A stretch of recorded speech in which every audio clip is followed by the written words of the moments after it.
Yes, and we are live. So, good afternoon, good morning, good evening, depending on where you're joining us from today. I really want to thank everyone for coming. Thank you for joining us.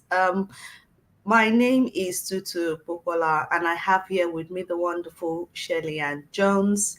And I just want to welcome everybody who's joining us and those who will be watching on replay to today's chat. Today, we'll be talking about ethical leadership in action and how inclusive leaders drive change. Welcome, Shedian. Thank you very much for having me, Tutu. Really pleased to be here. Thank you too. So, just to give a bit of an intro of Shellyan, and I'm sure she would introduce herself better as well.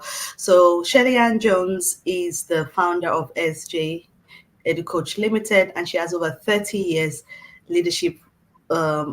She's held over 30 years leadership roles in London, UK, and and Dubai. Our expertise is in leadership development with a focus on ethical leadership practices.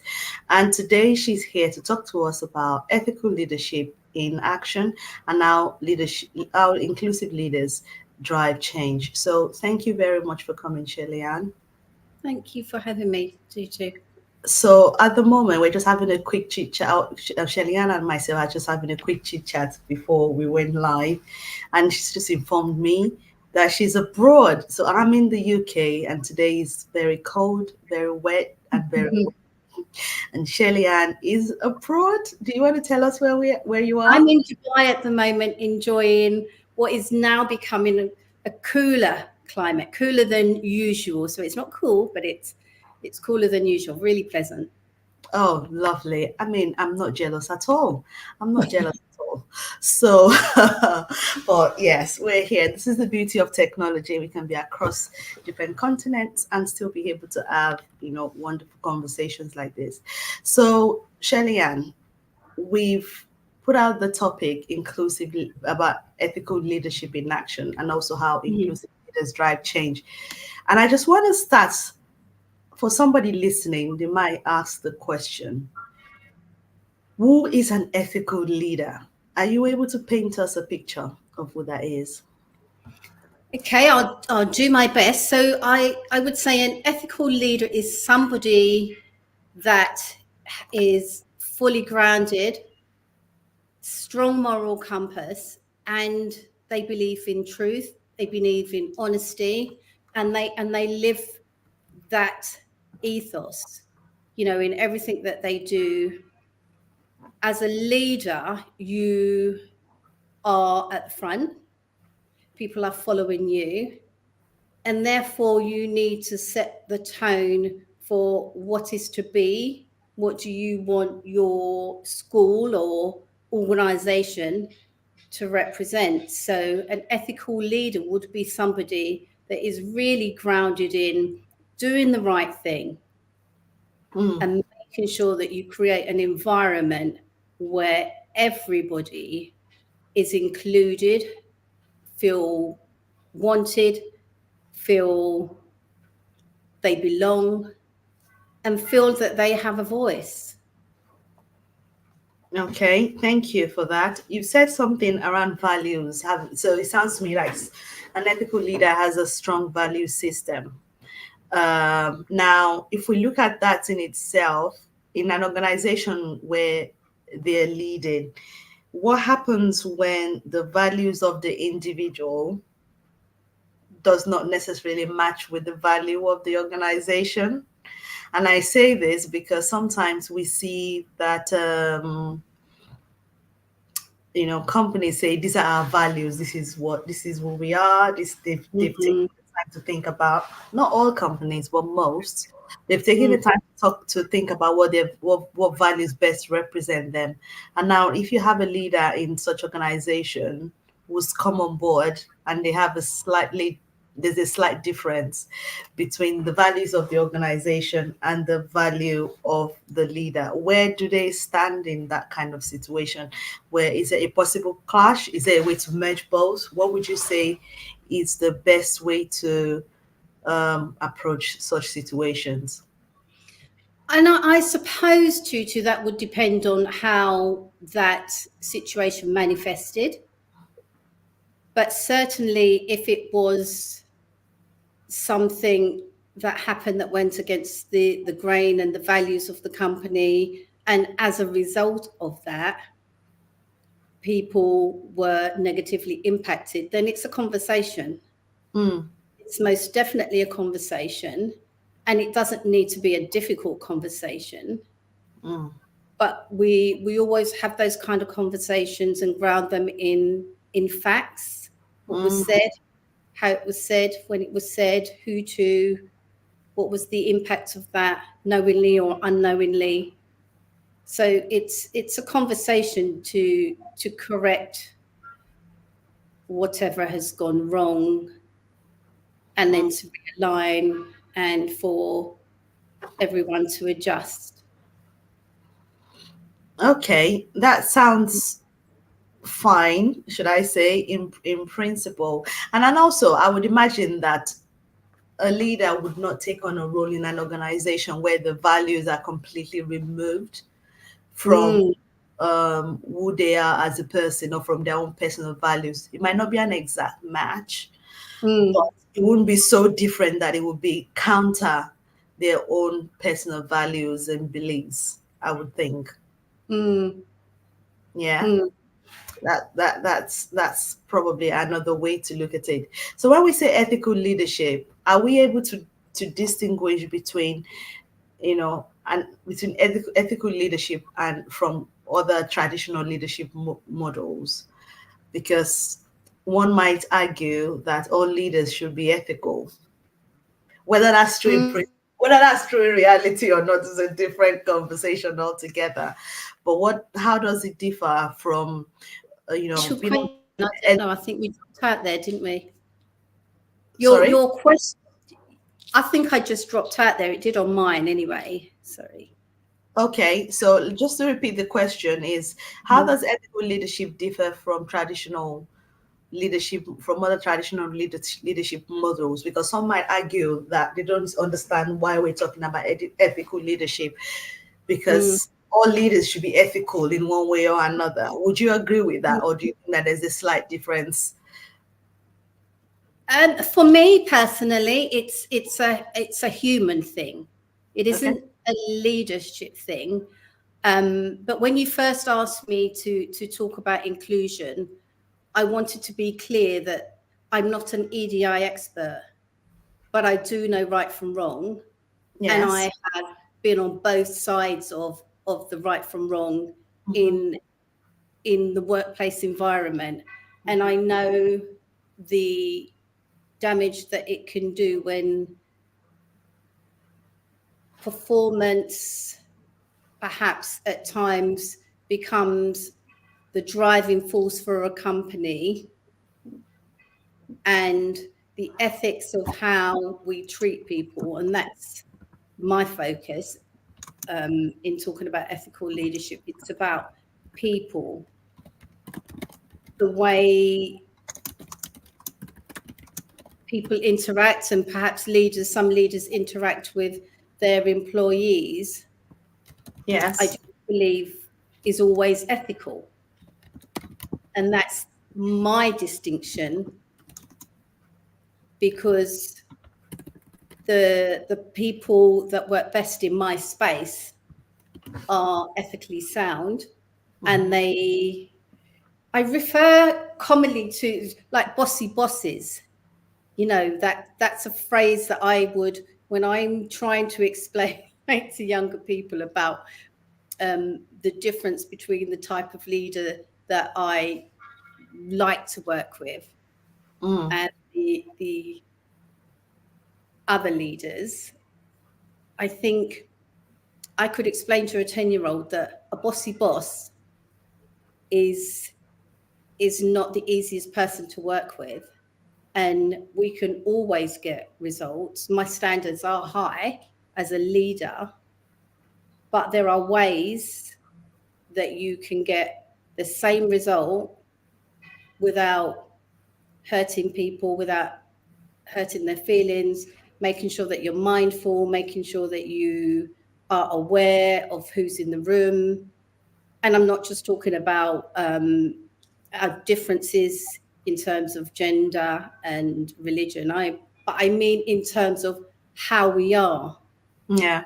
You know, a lot of my work is around personality and behavior assessments, because some individuals behave in different ways. You know, we all communicate and behave in different ways. And I think it's about awareness. And sometimes a bossy boss may not be aware of the way they are speaking, the way they are behaving, the way they are acting, the way they respond to emails, may not be aware of the impact that that is having on the people that they work with. And so that's why I really enjoy the personality and assessment part of my work, because the revelations in the room are real. Thank you. I like two things that I've taken from what you've been saying so far, and I'm trying to write them down very quickly. The first one is how it can be damaging when performance is the primary focus of an organization and not the people. So basically, just mainly wanting to get the results, and that there are different ways to go about getting good results. It doesn't have to be, damaging to people. It doesn't have to have like a negative or adverse effect on them. And secondly, is sometimes a bossy boss may not be aware of the impact of their actions on their people, and that's just not in what they say, but also how they say it, how they communicate, verbally, via emails. I would also say probably body language as well. Exactly. I would say that I remember this is years ago. When I was still in house. I used to one of the leaders used to have quite a small chair in their office. And I asked him one day, and I said, why is the chair in your office so small? Small in terms of the height of it is quite okay. low. So if you think that there is a smaller chair, so if you sit there, regardless of how tall you are, most likely you would look quite small in it.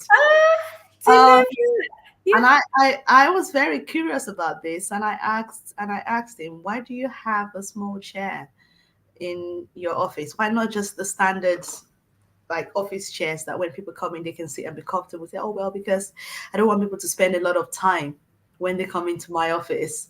So I couldn't believe what I was hearing. This is a leader, obviously someone in a senior position. Wow. And they said, I just want people to come in and leave very quickly. I don't want them to get too comfortable and then they spend a lot of time. I'm not even sure what my response to that was, but I was very, should I say, surprised and quite astounded. So sometimes when we think about when you were talking about a bossy boss, that was the first thing that came to my mind. It's been years now, but the impact of their action, that's not even something. A lot of people might have sat in that chair and never really thought to ask the question. I mean, they would have found it a bit strange, I'm sure, but they didn't ask why. But when I understood the reason, it kind of colored the perspective I had of that person to an extent, because I think that's a very inclusive behavior. So sometimes it's not just what's said, it's not the email, it's not but also what's unsaid as well, and how people feel when they interact with leadership. That reminded me when you just talking about the physical environment years ago, and I'm talking a very, very, probably about 30 odd years ago. I was working in recruitment, and as part of preparing our candidates to go out on interview, this would be part of our conversation. We would explain to some of the HR consultants or company, we were dealing with quite big companies back then, but the HR leads about the way they were setting up their interviews, and also speak to the candidates about making sure, if you go into the room, if there is an opportunity for you to adjust the chair so you're not sitting directly opposite and, moving it to the side, it will make it easier for you. And also, for employers, for my leaders, to make sure that they are aware of that. It also made me remember when you was talking about the physical, talking to my leaders about not standing with their arms folded. This kind of language. It makes it closed off. Yeah, it's closed off, and it's quite negative. And if people are not aware, then they would continue to do that, and other people would see that as a little bit off, and maybe I don't want to approach her. It's really important. That was a really good point you made. Yes. So we've looked at the communication. We've looked at the physical environment, how things come across, how they behave, what they say, how the people around them feel. Should we talk a little bit about empathy and accountability? Mm-hmm. Because and the role that plays, for inclusive leaders. There is almost a perception that if you're inclusive, or if you're wanting to come across as an inclusive person, that you have that you are going to be accepting of everything. So whatever people come to you with, you'll just be accepting of everyone and of every situation, and not trying to rock the boat. Is that true? Is that how inclusive leadership? Not. If you're a leader, as particularly a school leader, then the children come first, and that would always be the case. So everything that the staff do in that environment needs to contribute to the well-being and the education and the learning of the children. And if for any reason they fall short, or there is an issue, or the teaching is not at the standard that it shouldn't be, then you can't say, well, that's a new teacher, or it's because of they were feeling unwell, or it isn't really about being nice to people. That's not what an ethical leader is. You can explain why the standard of teaching is incorrect. I've got an example actually of a new teacher that had quite a hard time. Some things had happened in his personal life, and he had a bereavement actually. Right. And after returning, he just couldn't get back up to speed. And we he was just finding it difficult. And so you do everything you can in terms of time off and help them to recover and give them what they need to get back into the classroom. But once they're back into the classroom, the children come first. And so you've got to be on your A game for those children. And he'd had yet another observation that fell short, and it was impacting on the children's learning. And so, we had a very, very long conversation, at the end of which he said, I think you just told me off, didn't you? He said, but I feel really good. I know what I'm going to do. I know what I need to do. And he bounced out of my office just ready to do what he needed to do, because we'd had a conversation and I had explained what wasn't well. I had explained what needed to happen. And we'd had a back and forth conversation about what he needed in order to get to the standard that was required. And so we don't have to accept less than because we're an ethical leader. Mm. So that's really good to point out, because the feedback sometimes that we get in HR from managers is, if you're expecting me to do all of these things, to be inclusive, to ask questions, to listen, to support, and all of what you're requiring of me, how am I actually going to get them to, get the work done?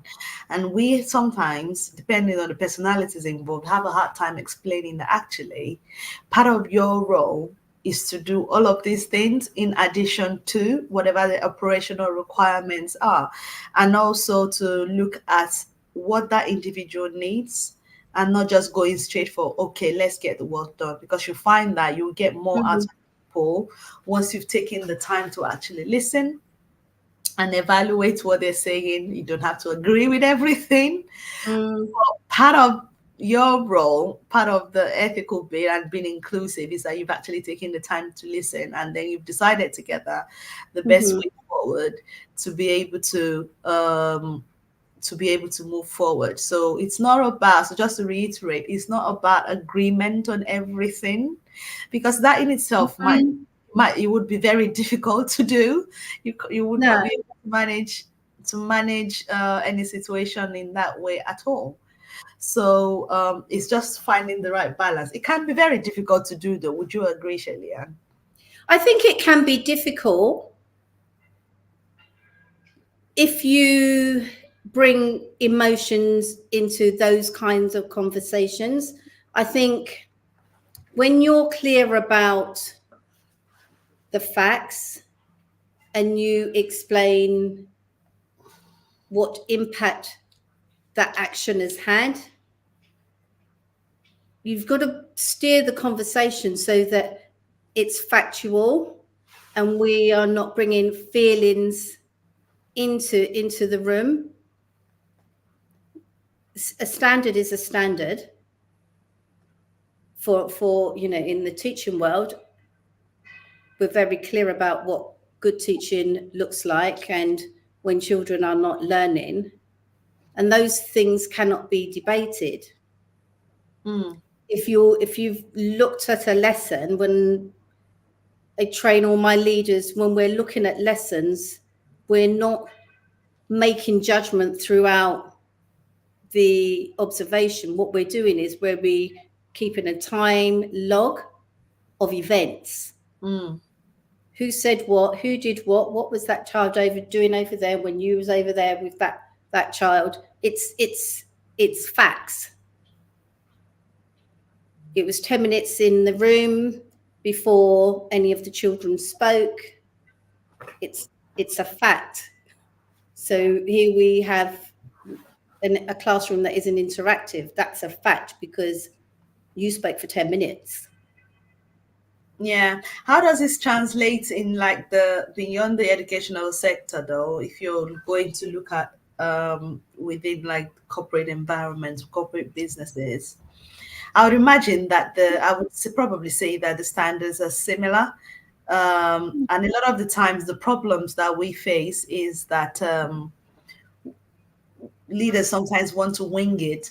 So for like a regulated environment, like in education, the standards are the standards. You've got to go through with it. But in businesses, sometimes we forget to set the standards. We sometimes the standards are there, but sometimes people want to wing it a little bit. And I think that that's where it can get really difficult, or even sometimes complicated, I would say. So, and I think in the corporate world, sorry. So that's the advantage. That's where the slight advantage that I would say the education sector has. I'm not sure it's on a different playing field. I think each organization sets its own standards and its own levels. Many of my clients are not in education. They are in the corporate world or in catering, but there's a standard for every organization. There is a way to cook boiled potatoes. There is a way to behave in the stock market, in the bank, or how a cashier cashes up. There is a standard way of doing all of those things, and I think the onus is on the leaders to ensure that all of their employees know what the standards are, because if they're unclear, then that opens the door for people not to maintain the standard, and that's where the issues of did it happen or did it not happen, or was that right, or employee having the opportunity to disagree with decisions that have been made by leaders because the standards are not clear. So that clarity is very important. Okay. What are the expectations here, and how do we know that we're achieving them? It needs to be very clear. Thank you very much. That's very good. So just to welcome anybody that might be joining us, I'm here speaking to the wonderful Shelly-Ann Jones, and we're just having a chat about inclusive leadership, ethical leadership, and how these drive change within an organization. So Shelly-Ann has been sharing with us our experience in over 30 years plus of leadership with me. If you have any questions or any comments, please drop them in the comment section, and then we'll try and answer them before we close. So thank you very much for that. Is there anything else that you think we need to? So we've talked about having clarity of what the expectations are. What about when those expectations are not met? How do you think the best way to approach this is, in your view? When the expectations are not met, whoever it's not met by needs to know that. And depending on the context, that could be a 2-minute conversation. When you've finished, I just wanted to check in with you. You've got 5 minutes at the end of the day, and you can have a conversation about what you saw, what shouldn't have happened, what did happen, and that can be the end of that situation. And if it's something more serious, then each workplace, each organization, certainly in schools, we've got policies to cover every scenario that could potentially happen in a school. And so there is definitely a piece of paper that you could provide with that. But very often it isn't necessary, because maybe somebody wasn't aware and now you've told them and they are aware. If you have, I think if organizations have really kind of streamlined ways of clarifying what the standards and expectations are. For example, the last school that I headed in London, we had 4 rules, like literally 4 rules, and those rules were for everybody, the children, the adults. And the rules were, we called them the 4 C's. Tell me. So, and I, I've noticed since being a lot of people have different C's and different acronyms, but our 4 C's were care, courtesy, consideration, and cooperation. Let me take that. Care, courtesy, consideration, and cooperation. Yeah. And generally, like if something went wrong, you could pick one of those. Our children, you could say to a 7-year-old who had just run in front of somebody, stop, let's think about the 4 C's and which one of those did you break? And they could tell you, I wasn't being courteous, they would sit for a while and sometimes they would pick a different one. I wasn't being caring, whereas I would be thinking you were not being courteous. But it could always fit. It could always fit, and everybody could work within a kind of streamlined, these are our values. We've got all of these values, but actually we can package them like this and make it really easy for everybody to follow and understand. You see what you've just said now about the 4 C's. I think that apart from having this in an educational setting, I think it could work in corporate completely, because almost in any situation, I can't think of any situation where we work in our working lives where we don't need care, courtesy, consideration, and cooperation. And I think a lot of the problems that probably we have is because lack of care, lack of courtesy, lack of consideration, and a lack of cooperation. So literally, it could fit in.